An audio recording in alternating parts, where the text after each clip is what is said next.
In this clip, Josh explains how impacts can be used to add excitement and keep the listener's focus on the most important elements of the song. Check out how Josh uses impacts into the Hellfire and enjoy. For the intro, it's just, it's big impacts, right, with this stuff.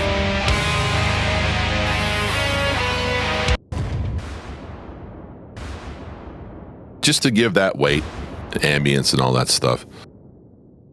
And, oh yes, lots of impacts. So we have the big swell into the first verse. We got extra, everything. We got extra overheads. We have impacts. We have subs. And they're constantly going, right? It just doesn't let up. More reverse cymbals. Let's just hear some of this.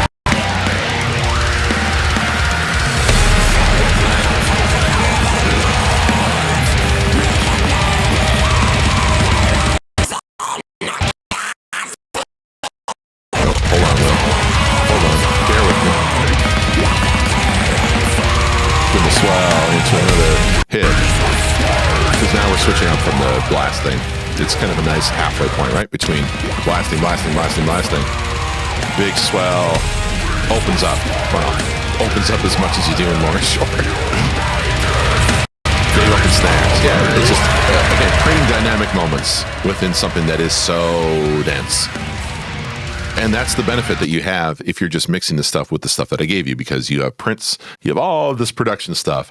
This is the real hard part, is coming up with all of the things and all the ways to create dynamics in a song like this.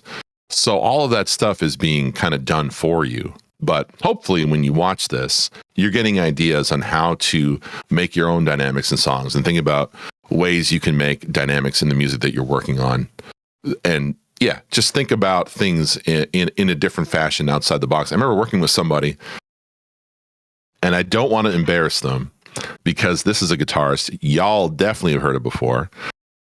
And I remember working with him on a project, and there was a rhythm part in the song where it's like there's these guitar like little kind of sounds, and I wanted them louder than the actual guitar, and that just blew his mind. Like he didn't know how to process that. I'm like, it sounds cool, I don't care but it's louder than the guitar itself. It's like, what does that just mean? Couldn't deal with it. What does that mean? Like, it's a sound that sounds cool. It should be loud, but it's louder than the guitar. Like, so what? If I told you I made this out of like a broomstick, would that be okay then? If it made the exact same sound? Like, it's a rhythmical element that should be way up front in this particular part of the song. And I remember being kind of like taken aback. I'm like, it's like, dude, you know guitar. You should know better than this. But anyhow, it's one of those things. It's one of those things. I guess I just, looking at music and looking at all the elements, it's very easy to fall into the trap of, this is the box the guitar's in, and this is the box that bass is in, this is the box that, oh, why are you putting impacts in every beginning of every measure? Well, because it separates the song and gives it dynamics. Normally with drums, you get a beat, you know what I mean? Like, there's so much space there, but with stuff like this that's blasting, you have to somehow make extra bits of dynamic to the song, or else to me it ends up sounding kind of flat. The song's great, nothing wrong with that, but like, you have to be able to create these points of impact to get the listener to focus here, and then to get them to focus there. Without it, it ends up being something where people can end up just meandering their attention on the song. But adding these things, adding these dynamics, keeps the focus. It keeps the focus on the elements that are important, and pulls you back in when you have an impact. Let's say here at the beginning of these things, it just makes it just gives that song an extra bit of push where it needs to.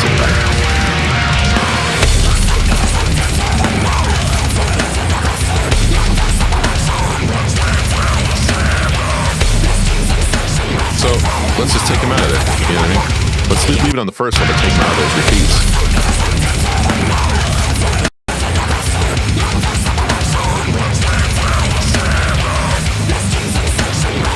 Oh, you miss them when they're gone. You miss them when they're gone, right? It's about making this thing just, you just want to punch thing on the first of every beat, right?